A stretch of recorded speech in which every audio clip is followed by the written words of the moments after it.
Unidad número 3 hace referencia ¿a qué? Al acto jurídico. Bien, atención, vamos a ver los elementos importantes que van a conformar el acto jurídico. Estudiaremos en esta tercera unidad el supuesto jurídico.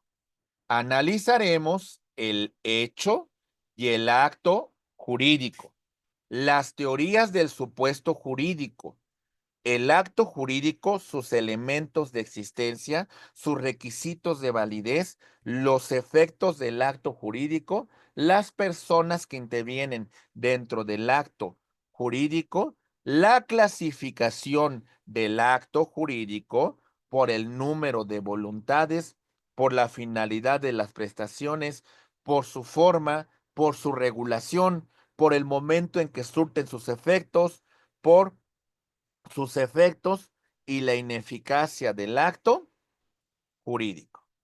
¿De acuerdo? Iniciamos. Ahí va. Primer tema, el supuesto jurídico. El supuesto jurídico es una hipótesis normativa. Cuando el legislador crea la norma, ¿sale? Esta es una hipótesis. No se ha materializado la conducta que regula esta ley. Por lo tanto, es un aspecto hipotético que en caso de que se materialice, en este caso, la conducta que describe esta norma, esa hipótesis normativa se vincule con la conducta de un ser humano, y se produzca una consecuencia de derecho, entonces vamos a hablar del elemento de la tipicidad. ¿De acuerdo? Y bueno, es muy importante distinguir en la materialización, en la realización de esa hipótesis normativa, al hecho jurídico, que en lato sensu se va a dividir en dos: hecho jurídico en sentido estricto y el acto jurídico. Empezamos por el hecho jurídico en estricto sensu. Hablamos de hechos humanos, voluntarios o involuntarios, ilícitos que van en contra de la norma, y podemos clasificarlos en civiles y penales. Por ejemplo, un hecho humano voluntario tiene como consecuencia producir una consecuencia de derecho. O inclusive, como diría el Chavo del Ocho, sin querer queriendo, pues de alguna manera tengo una responsabilidad. Responsabilidad que es subjetiva en cuanto a la persona. Ok, pero también tenemos una responsabilidad objetiva, como por ejemplo la responsabilidad de los padres para responder de los actos u omisiones de sus hijos menores de edad o incapaces. La responsabilidad del patrón sobre los actos realizados por su trabajador en ejercicio de sus funciones. ¿Se va entendiendo? La responsabilidad del Estado sobre sus trabajadores, sobre sus servidores públicos. ¿Ok? ¿Vamos bien? Bien. E ilícitos en contra de la norma, en contra del derecho, vulnerando el orden jurídico. Tenemos, por ejemplo, el tema civil en el tema de incumplimiento de un contrato, en el tema de incumplimiento de un convenio. Y penal, intención del sujeto activo de ir en contra del orden jurídico y lesionar el bien jurídico del sujeto pasivo. A esta intención en materia penal la conocemos con el nombre de dolo. Y al tema de la irresponsabilidad, a la imprudencia, a la falta de precaución, la conocemos con el nombre de culpa. Muy bien. Ok. Ahora, hablando del acto jurídico, escuchen bien que esa es una diferencia sustantiva. Hay una declaración de la voluntad que tiene una intención, que tiene un propósito, producir un estado, ¿sale? Producir una relación jurídica. Este estado, esta relación jurídica, crea, transmite, modifica, extingue derechos y obligaciones. Y los actos jurídicos naturales para exigir el cumplimiento de la obligación depende de la voluntad de las partes. ¿Ok? Muy bien. Vamos a empezar con la clasificación del acto jurídico y vamos a hablar de las distintas teorías que regulan al mismo. Empecemos. Ahí va. La teoría tripartita y bipartita del acto jurídico. Teoría tripartita hace alusión a los hechos jurídicos. Un hecho de la naturaleza, ¿sale? Que produce consecuencias de derecho o un hecho humano involuntario que trae una consecuencia de derecho. Por ejemplo, el tema de que yo me encuentre caminando dentro de un centro comercial y rompa algunos productos sin querer, choque con un stand y rompa productos dentro de esa tienda, aunque yo no haya tenido la intención, mi falta de pericia, mi falta de precaución, pues genera que yo estoy obligado, que yo debo de reparar el daño que he causado, aunque no haya tenido la voluntad. Y tenemos el tema del acto jurídico, que en principio de cuentas es un acto humano voluntario y hay una intención de producir consecuencias de derecho. Por ejemplo, este acto humano voluntario que tenemos entre A y B, que se van a comprometer, en este caso las partes, al cumplimiento de una obligación derivado de esta fuente de las obligaciones, que es el contrato. Bien, hay que analizar el negocio jurídico que las partes suscriben y aquí podemos mencionar lo referente a la licitud, estar apegado al marco normativo, la voluntad de producir consecuencias de derecho y la intención de las partes, el principio de autonomía de la voluntad. ¿Ok? Esto en relación a la teoría bipartita, de la teoría tripartita, perdón. En relación a la teoría bipartita, también lo clasifica en hechos jurídicos, hechos de la naturaleza y hechos humanos. Pero en este caso no se habla de la intención o no se habla de que sea involuntario, se habla del hecho humano en general. Y dentro de los actos jurídicos, habla de la licitud, habla de la voluntad de producir consecuencias de derecho y la intención del sujeto de la parte que está interviniendo. Por supuesto, aquí tenemos la realización de esa hipótesis normativa y entonces quedamos sujetos a lo que establece la norma. Pongamos este caso.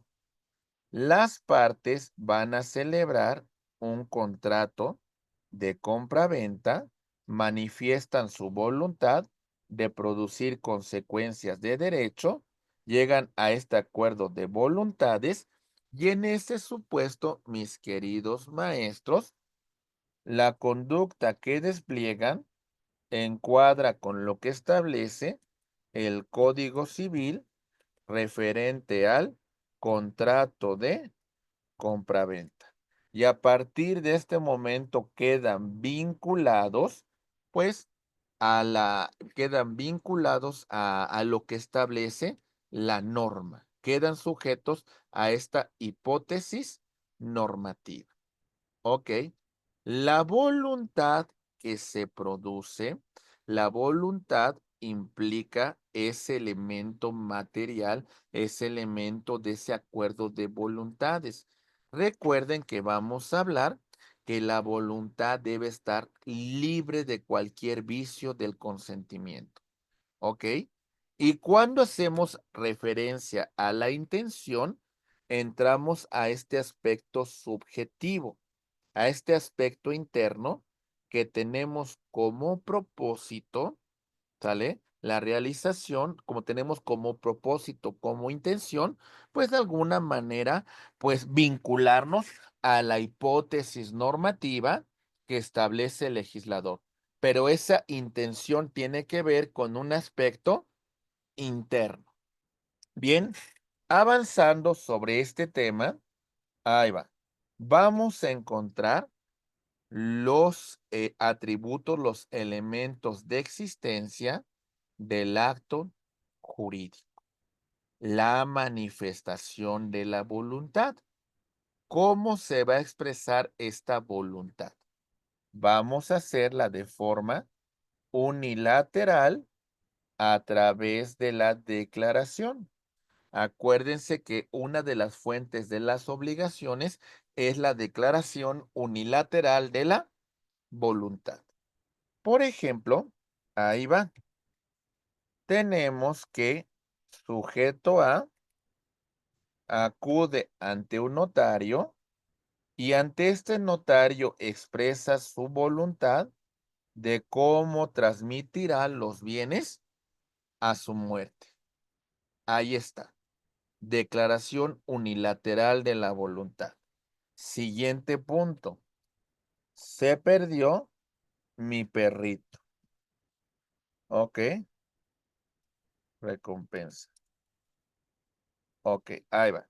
Se perdió mi perrito y hago una policitación señalando que la persona que lo encuentre va a recibir una recompensa de 3,000 pesos. ¿Sale? Declaración unilateral de la voluntad. Muy bien. Ok. Hablamos, por supuesto, de la manifestación bilateral. Aquí hay un acuerdo de voluntades que se van a sujetar y que van a estar vinculadas con el cumplimiento de determinada obligación. ¿De acuerdo? Muy bien, ahí va. Muy bien, perfecto. Siguiente punto, compañeros. Ahí va. Perdón, ahí va. Ahora sí. Bien. Plurilateral. Adhesión. En este caso, van a manifestarse varias voluntades y se van a sujetar a el cumplimiento de una obligación. Como por ejemplo, tenemos este contrato que suscribimos con una compañía para que nos preste servicio de Internet. ¿Ok? Entonces, este contrato de adhesión implica que las partes vamos a vincularnos, vamos a someternos vamos a adherirnos al mismo de forma voluntaria. En este caso, hablaríamos de la adhesión. ¿Ok? Manifestación que es plurilateral. ¿De acuerdo? Bien, seguimos y vemos, por ejemplo, el elemento del objeto directo. El vínculo jurídico que surge entre las partes, el derecho y el deber, la relación jurídica, la situación de derecho y el estado jurídico que surge a partir de esta manifestación de la voluntad. Y el objeto indirecto es el objeto de la obligación, la cosa, la acción, la omisión que van a pactar las partes. Ahora bien, en relación de algunos actos van a requerir en elemento de la solemnidad, una forma especial para la realización del acto jurídico, la necesidad de intervención de alguna autoridad para que este acto jurídico produzca consecuencias de derecho. Avanzamos y tenemos también, por supuesto, los requisitos de validez del acto jurídico. Destacamos la capacidad. Esta se ve afectada por minoridad o interdicción. En el tema de la capacidad, señalamos, para vincular nuestra voluntad a lo que establece la norma, tenemos que tener esa capacidad plena. Vamos a dividirla en dos: capacidad de goce y capacidad de ejercicio.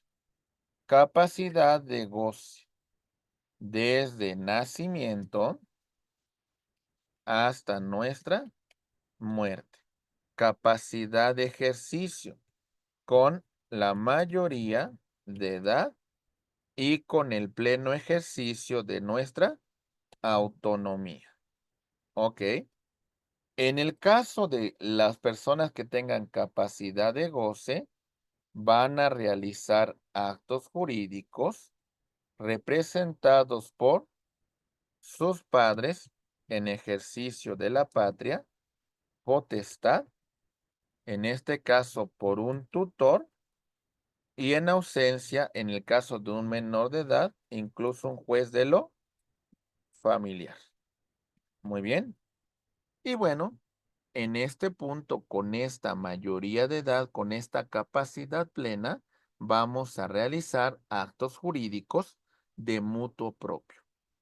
También destacamos dentro de los elementos de validez del acto jurídico lo referente a la ausencia de vicios del consentimiento, vicios de la voluntad, que vemos, por ejemplo, la violencia, la lesión, el error, el dolo y la mala fe.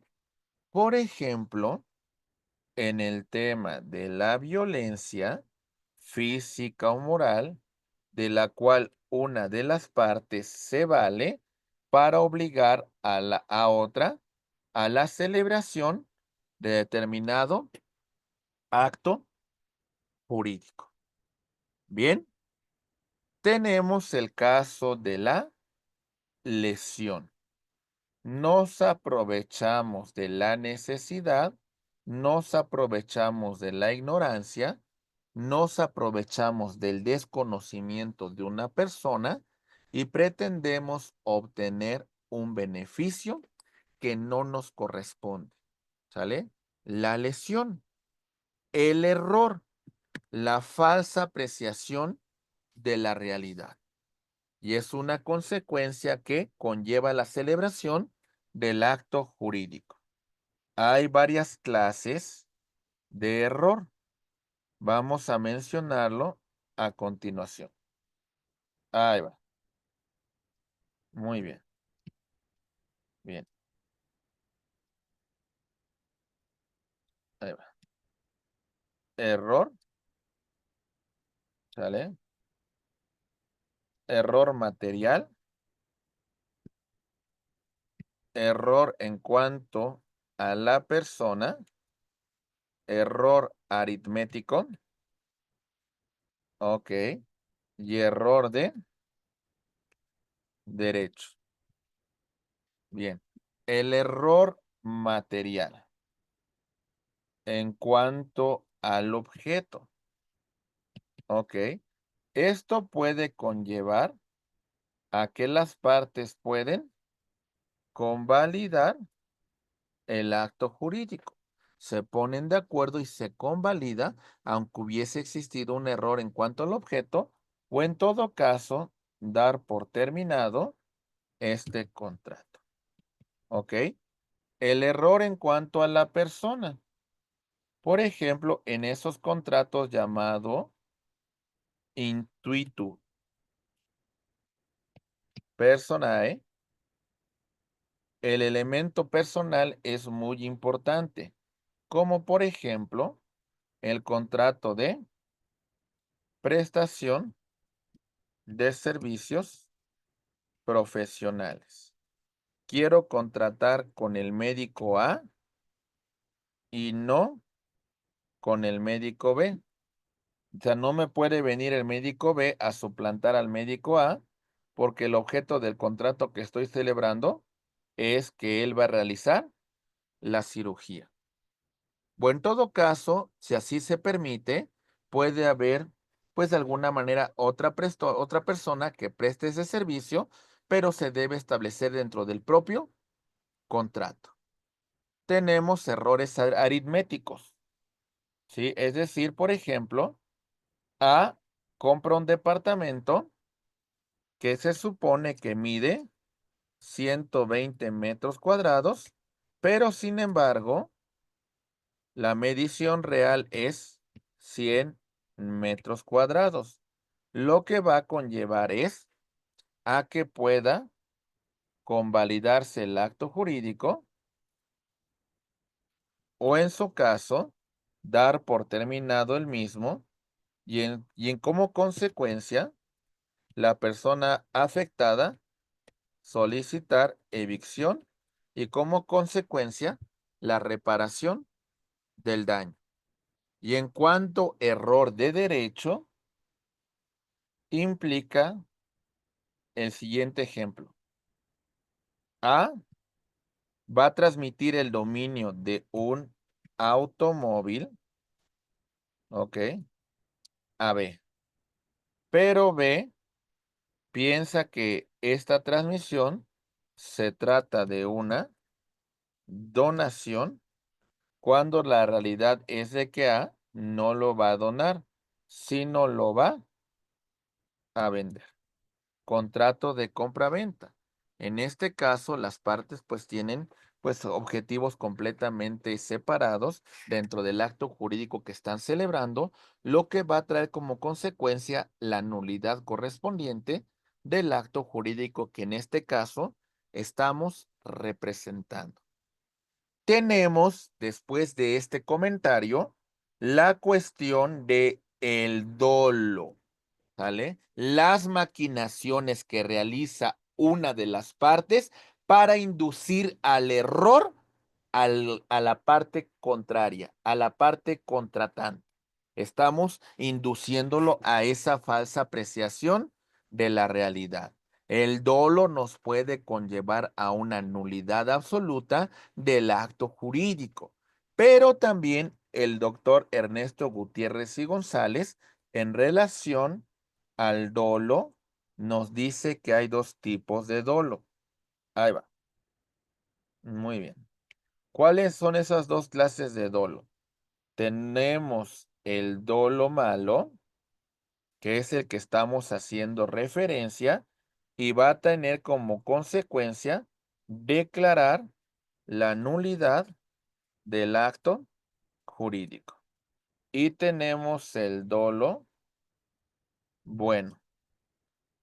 En este caso, es una exageración, es algo natural que se hace dentro de los actos de comercio. La exageración que un comerciante hace en relación de algún producto. ¿Sale? Muy bien. Y tenemos, por supuesto, la mala fe. Ya nos dimos cuenta de que la parte que está celebrando un contrato con nosotros tiene esa falsa apreciación de la realidad. Y sin embargo, permito que continúe en ese error porque resulta que me voy a beneficiar de esa falsa apreciación de la realidad que tiene, pues, mi contraparte, ¿verdad? Muy bien. También destacamos dentro de los requisitos de validez del acto jurídico lo referente a el objeto indirecto, que tiene que ser posible, lícito, determinado, determinable y estar dentro del comercio. Aquí tenemos el elemento contrario, por ejemplo, en la cuestión de la imposibilidad física o jurídica. Por ejemplo, que yo les digo que quiero celebrar un contrato de compra-venta para adquirir un unicornio. ¿Sale? Y que ese unicornio tenga alas y que vuele sobre un arco iris. Pues la única manera que esto ocurra es de que esté bien pacheco, es que esté bien alterado de la realidad, ¿verdad? Porque de otra manera, pues es un objeto inexistente. Hay una imposibilidad, pues jurídica, bueno, en este caso una imposibilidad física de que exista, ¿verdad? Y la imposibilidad jurídica nos habla de que el objeto existe, pero el marco normativo no permite su transmisión. Como por ejemplo, el tema de especies en peligro de extinción. ¿Sale? Las normas protectoras de la especie de la vida silvestre en nuestro país no van a permitir que nosotros trafiquemos con estas especies porque las mismas se encuentran en peligro de extinción. Entonces, hay una imposibilidad jurídica de celebrar este acto jurídico. La licitud implica que estemos dentro del cumplimiento de la norma, que adecuemos el acto jurídico a la hipótesis normativa que establece el legislador. Cualquier cosa contraria a cumplir con la norma es ilícita. Ya hablamos contra la ley, contra el orden público, contra las buenas costumbres. Por ejemplo, que queramos celebrar un contrato para la adquisición de drogas que se encuentran prohibidas por el Estado. Entonces, en este caso, el acuerdo que celebremos con otra parte para transmitir estas drogas, pues es un acto ilícito, no va a ser regulado dentro de este acto jurídico. Y esto tendrá consecuencias penales, por supuesto, ¿verdad? El objeto indirecto también habla de su determinación, que sea determinado ad corpus. Lo tenemos ahí a la vista o determinable. Tal vez no existe, pero va a ser susceptible de existir. En este punto hablamos del elemento, de su peso, de su materia, de su calidad, etcétera, etcétera. Estar dentro de comercio, ser susceptible de apropiación por su naturaleza o por determinación de la ley. Si está fuera del comercio, entonces no podemos celebrar un acto jurídico porque no se cumpliría con estos elementos de validez del acto jurídico. Y la forma, cumplir con los requisitos, cumplir con las formalidades que establece la ley. Si no cumplimos con esos elementos, pudiese conllevar a la nulidad o a una acción para otorgar formalidad omitida. Por ejemplo, ahí va. Hace muchos años, en los años 90, vamos a suponer que A y B celebraron un contrato de compra-venta sobre este bien inmueble.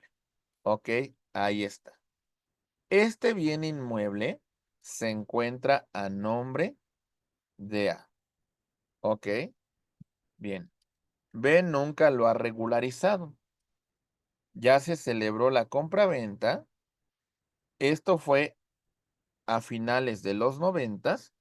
Y ahorita, en el año 2025, B quiere regularizar esta transmisión y por lo tanto inicia una acción civil en contra de A para la formalidad de este contrato y que se firmen escrituras correspondientes y que se haga el cambio en el registro público de la propiedad para que ya no figure A como titular, sino a partir de esa regularización, B será el nuevo titular registral. Ok, bien. Avanzamos y tenemos también, por supuesto, cuáles son los efectos del acto jurídico. Crea una situación general y abstracta entre las partes que intervienen, es decir, entre un acreedor y entre un deudor. Ok, se va a generar una situación particular o concreta que crea, transmite, modifica y extingue derechos y obligaciones. Al acto, a la manifestación de la voluntad que crea y transmite, la conocemos con el nombre de contrato. Al acuerdo de voluntades que modifica y extingue, lo conocemos con el nombre de convenio. Ok, muy bien. Derechos y obligaciones que surgen por la propia voluntad de las partes, que surgen como consecuencia del mandato de la ley o ambas, la voluntad y el cumplimiento de la ley. Bien, rápidamente avanzamos y conocemos a las personas que van a intervenir en la celebración de este acto jurídico. ¿Y a quiénes tenemos? Bueno, vemos al autor, las partes, terceros, causantes. Autor, persona que realiza el acto jurídico y esto lo celebra por sí mismo o por conducto de su representante. ¿Sale? En este caso, la compraventa de esta casa, que es propiedad de A y la va a vender a B, pero B designa como su representante a C para que actúe en su nombre y representación en la celebración de ese acto jurídico. Aquí hablamos del autor, ¿ok? Después avanzamos y confirmando estos conceptos tenemos a las partes, las que celebran el acto jurídico bilateral o plurilateral por sí mismas o por su representante. La diferencia, bueno, prácticamente lo mismo, pero en las partes podríamos decir que el acto que están suscribiendo va a causar una afectación directa a su persona, a su patrimonio. En caso de alguna controversia, las partes van a acreditar una legitimación que conocemos con el nombre de ad causa. La legitimación sobre la causa, sobre el objeto, sobre el acto que están celebrando. Después, dentro de este acto, también vamos a tener a otros intervinientes. En este caso tenemos a terceros. Personas que intervienen aunque no les afecta el respectivo acto jurídico. Destaquemos este caso. Las partes, ¿quiénes son? A, como vendedor, y B, como comprador. A se encuentra representado por C y B se encuentra representado por D. Ok. Estos son sus apoderados. Lo que aquí suceda, lo que aquí se resuelva, a ellos no les causa afectación. Ellos no son sujetos procesales y ellos acreditan una legitimación ad proceso, sobre el proceso. Son terceros.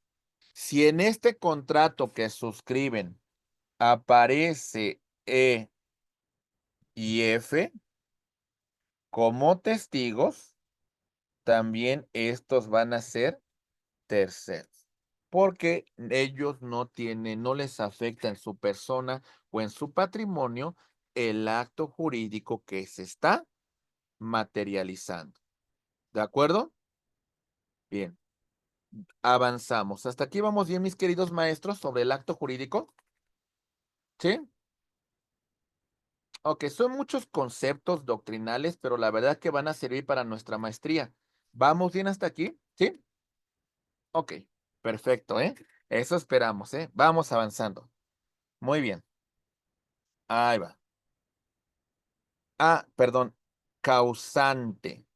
Ahí va. Toda persona titular de un derecho o una obligación que lo transmite por sí misma o por un representante. Entonces, en este caso, vamos a tener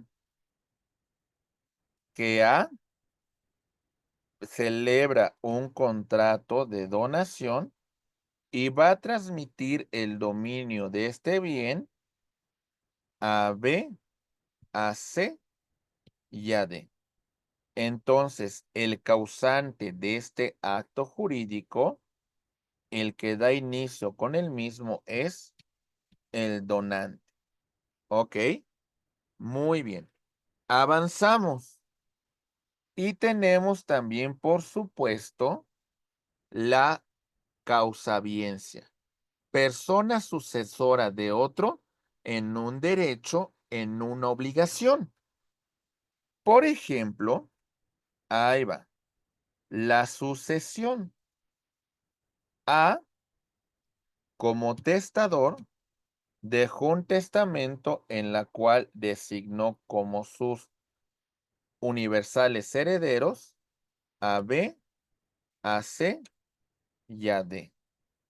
Al aceptar estos el cargo como herederos, lo hacen a título universal y a beneficio de inventario. Es decir, sobre esos bienes que conforman la masa hereditaria, van a responder por las obligaciones pendientes que hubiese dejado él de cuyos. ¿Ok? Es decir, son los causavientes de esa sucesión. ¿Ok? Avanzamos y tenemos a los representantes. Persona que actúa por otra sin obligarse a ella. Surge a partir de un contrato de mandato.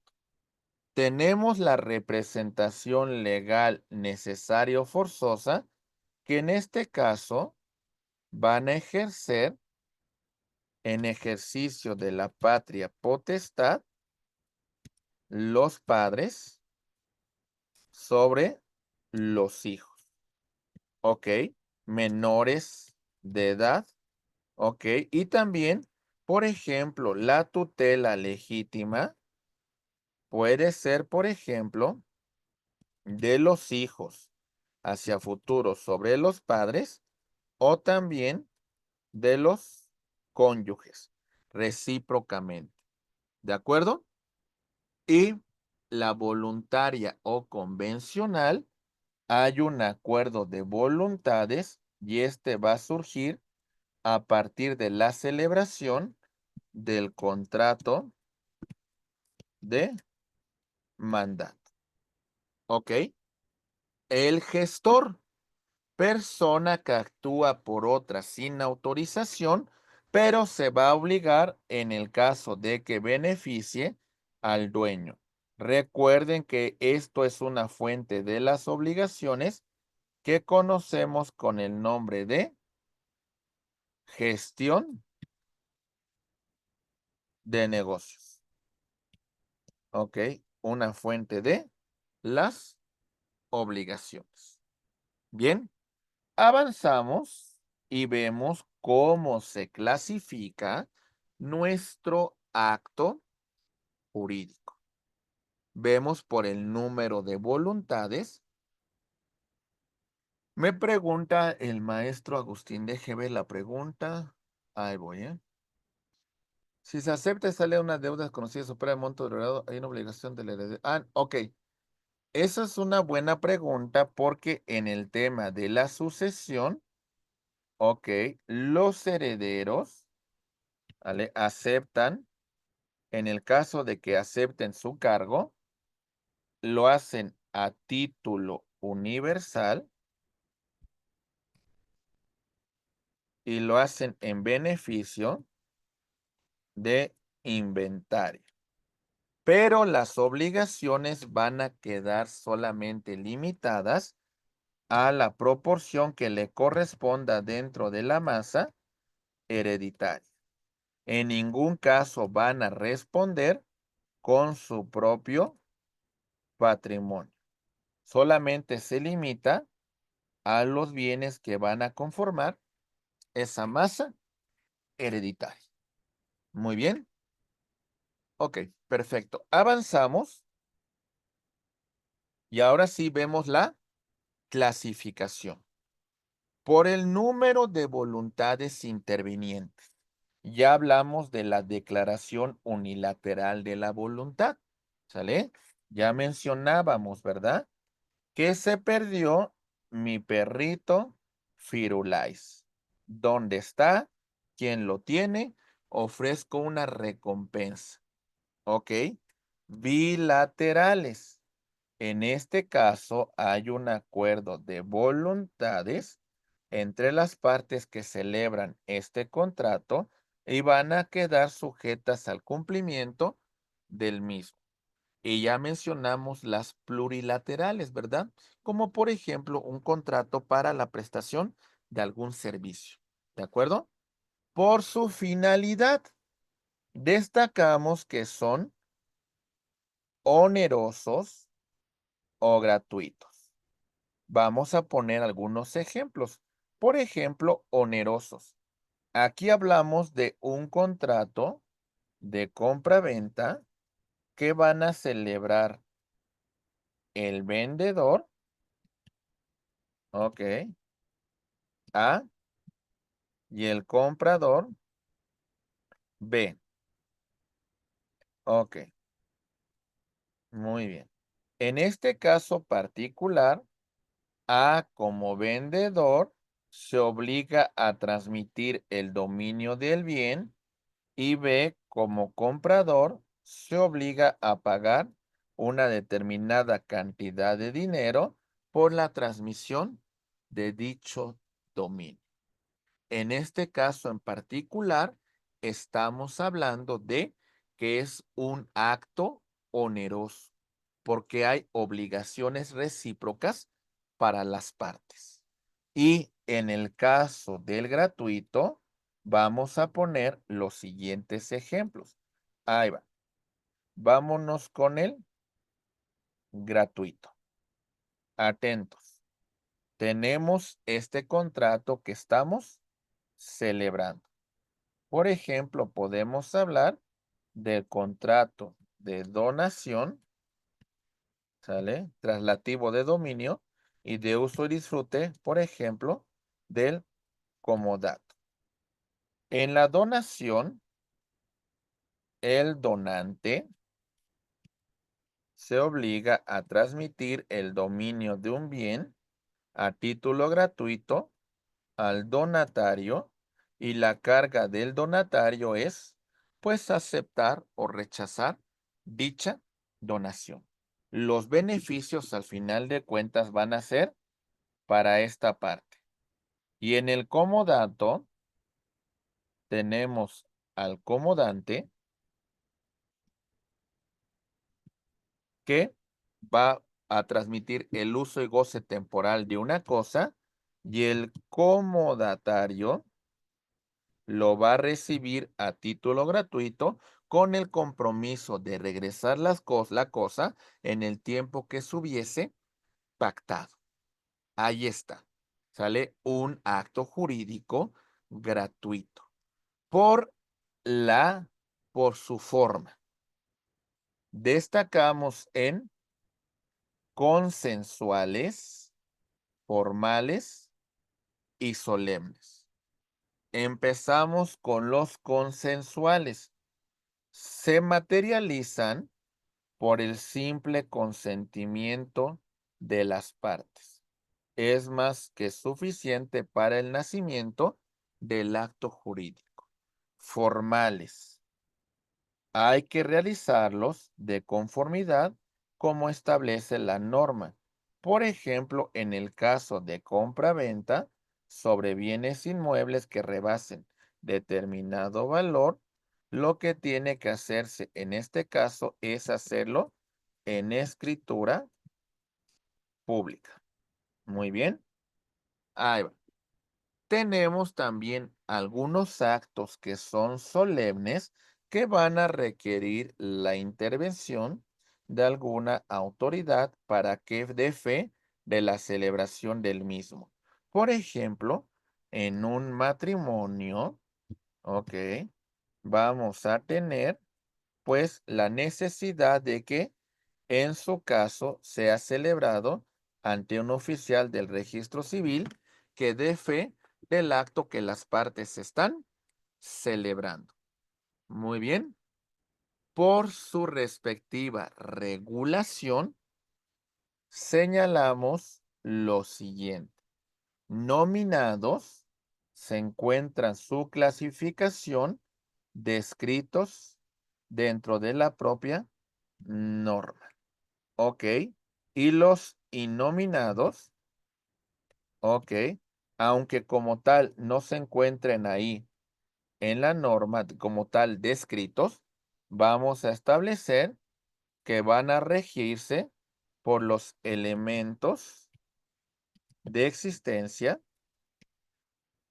y los elementos de validez del acto jurídico.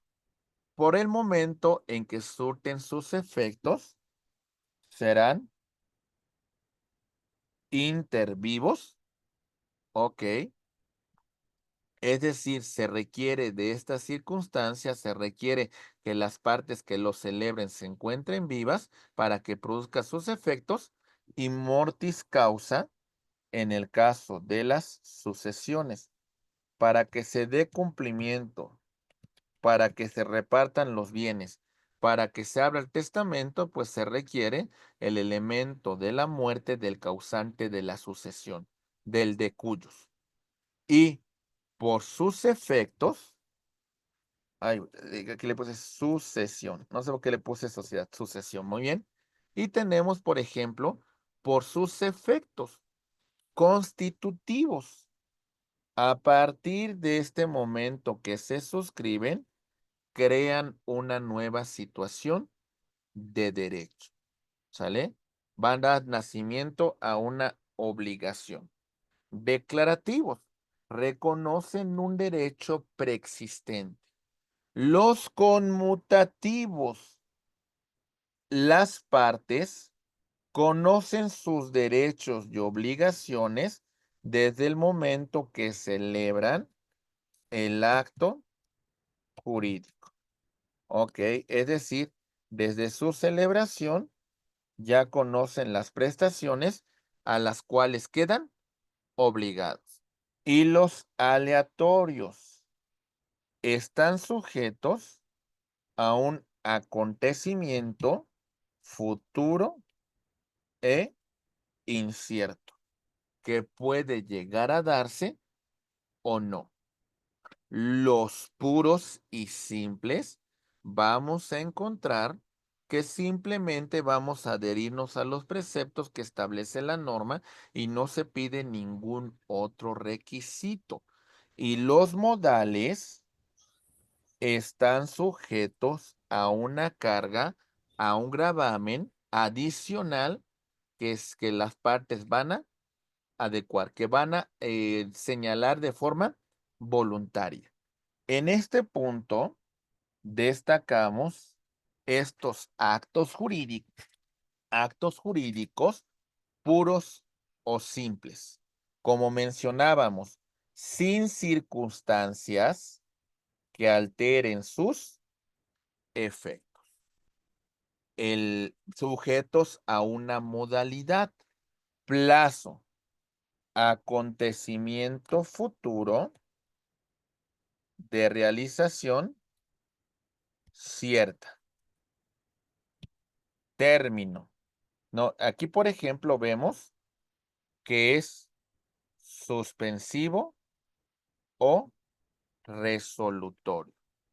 Suspensivo, se va a establecer una fecha para que entre, para que este acto jurídico empiece a surtir sus efectos. Es decir, se establece la fecha del 11 de marzo para que el contrato de arrendamiento que hemos celebrado empiece a surtir sus efectos. Resolutorio. En este punto implicaría poner fin. Es decir, este contrato que hemos establecido para el 11 de marzo del 2026 dejará de surtir sus efectos. Bien. Condición. ¿Qué es la condición, mis queridos maestros y maestras? Es un acontecimiento futuro de realización incierta. Puede darse o no. Mencionamos, por ejemplo, la condición causal. Esta condición se encuentra fuera de la voluntad de las propias partes, ¿no? Es decir, que se establezca como condición. Ahí va. Se establece como una condición que si A le dice a su hijo B, si terminas la universidad y concluyes con excelencia académica, te voy a dar un automóvil. Bueno, no, esto sí depende de él, ¿eh? Esto sí depende de él, no es un tema causal. Sí, realmente, pues si le echa ganas y se esfuerza, lo va a lograr. Este ejemplo que estoy señalando, compañeros, es una condición potestativa, ¿eh? Ok. ¿Por qué? Porque esto se encuentra dentro de la voluntad de las partes. Ah, te voy a donar mi automóvil, pero me tienes que entregar tu grado académico de licenciado en Derecho y haberlo concluido con excelencia académica. Entonces, esa condición sí es potestativa a las partes.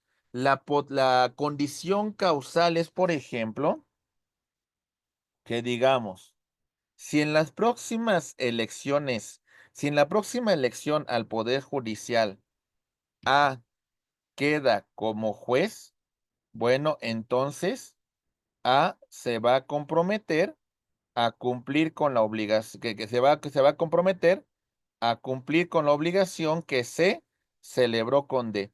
Es decir, al final de cuentas depende de ese nombramiento para que pueda cumplir con la obligación que en su momento otra persona había suscrito. Por poner un ejemplo muy bizarro, ¿no?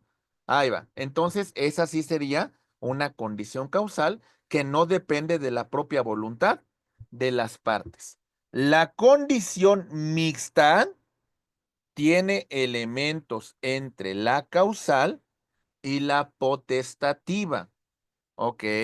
La condición positiva consiste en un hacer. La condición negativa consiste en un no hacer. ¿Ok? Para que la condición sea considerada válida, tiene que ser posible. Nadie está obligado a la imposibilidad. Además, para que la condición se tenga por puesta, tiene que ser lícita. Se debe de adecuar a lo que establece el marco normativo. Muy bien. Y la condición ilícita se tiene por no puesta. Por ejemplo, que A le diga a B, te voy a donar mi vehículo siempre y cuando contraigas matrimonio con C. Esta condición que afecta el estado de las personas se tiene por no puesta. Es una condición ilícita. Bien. Y una vez que hemos concluido el estudio del acto jurídico, cerramos con la ineficacia del acto jurídico. Rápidamente vamos a verlo. Decimos, los actos inexistentes, falta de elementos esenciales, como son, en este caso ya hemos señalado, compañeros, la manifestación de la voluntad, ¿ok? O el objeto directo, o en algunos casos la solemnidad. Si falta alguno de estos elementos, el acto es inexistente. Actos nulos. La violación de un mandato legal. Como por ejemplo cuando hablamos de los elementos de existencia del acto jurídico, hablamos de uno de estos elementos que es el tema referente con la cuestión de la licitud. Ok, si celebramos un acto jurídico, si celebramos un acto contrario a derecho, no, en ese caso habría una nulidad absoluta. Actos anulables. Ok, relativos. Vicios o defectos de la voluntad. Es decir, las propias partes involucradas dentro del mismo podrán solicitar en un momento determinado se declare la invalidez de dicho acto que han celebrado, que se declare la nulidad, que quede sin efectos. Avanzamos. Ahí va. A la rescisión que implica un incumplimiento posterior. Aquí tenemos a las partes que celebran este contrato, A y B, pero como consecuencia del incumplimiento de B, A determina solicitar la rescisión de ese contrato como consecuencia del incumplimiento de la obligación. Tenemos también, por supuesto, el elemento que hace referencia a la voluntad, declaración unilateral del propio autor. Por ejemplo, ¿qué pasaría en este caso? Ahí les va. Ha dejado un testamento. Este testamento lo elaboró por ahí del año 2020. Ok, ahí va. 2020, en la cual designa como sus herederos a B, a C y a D. Pero para el 2024 decide dejar, de 2025 decide dejar sin efectos este testamento porque ahora quiere dejar como su heredero universal a B. ¿Sale? Entonces, pues él decide de forma unilateral, pues cambiar el contenido de su testamento. No requiere que alguna otra persona esté de acuerdo con la voluntad que el de cuyos, que en este caso el testador, ha manifestado. Siguiente punto. Ahí va. Tenemos la resolución, el mutuo acuerdo de las partes, es decir, las partes sobre ese contrato que han celebrado de mutuo van a decidir dar por concluido ese contrato. Muy bien.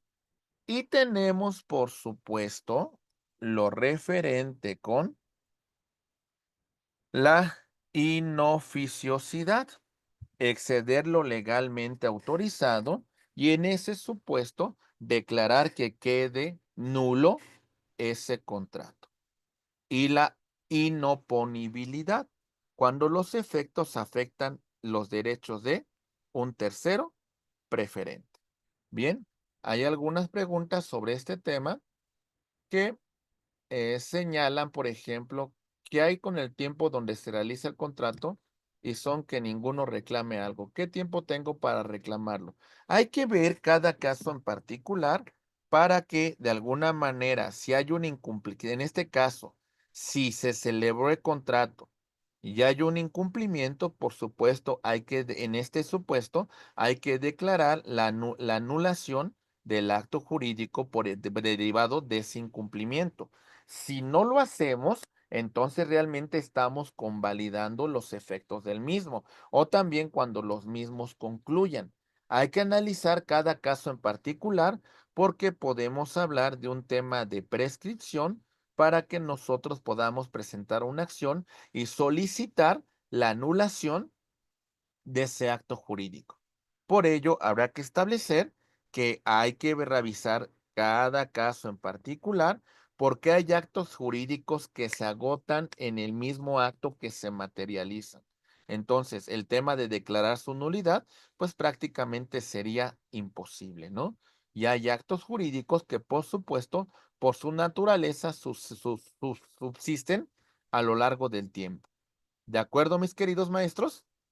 Muy bien, vamos avanzando porque ahora entraremos a un tema bien importante que tiene que ver sobre los atributos de la personalidad.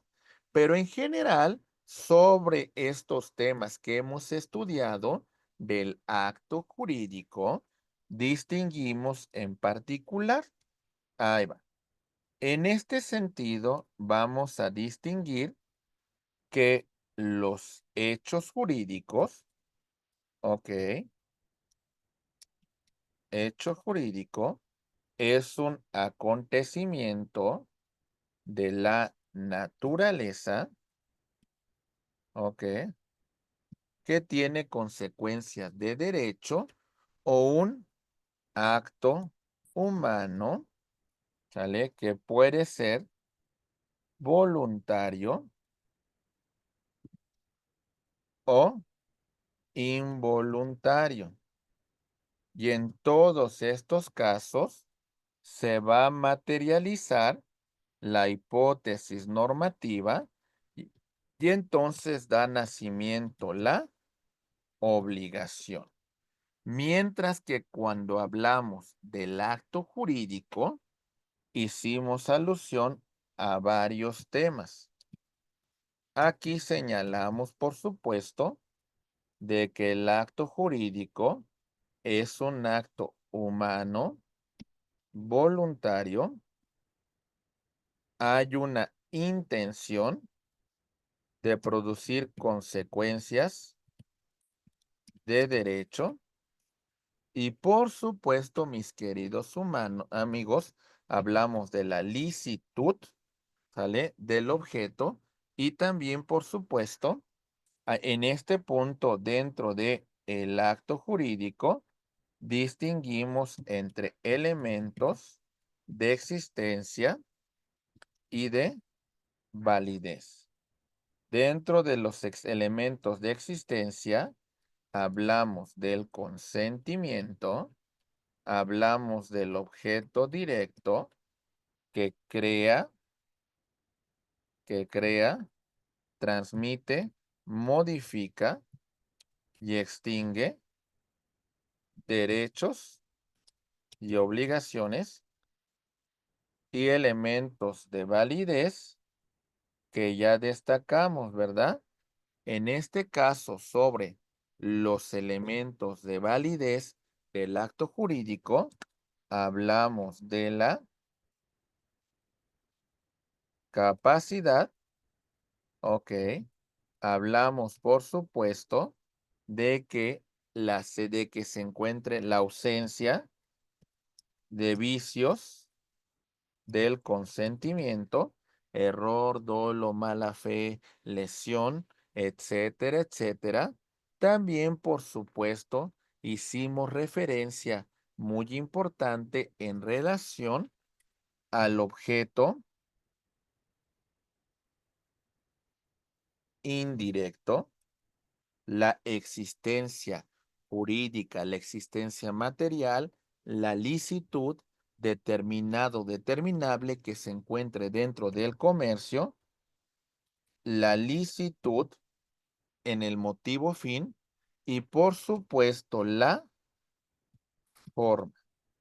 Ok, esos son los elementos que nosotros hemos estudiado. Los efectos del acto jurídico es crear, transmitir, modificar y extinguir derechos y obligaciones. Y señalamos las partes que intervienen en la celebración de dicho acto jurídico. El autor, las partes, terceros, el causante, la causabiencia, representante y gestor. Y por supuesto, el estudio de su respectiva clasificación. Después de esto, vamos a entrar de lleno a una materia muy importante que es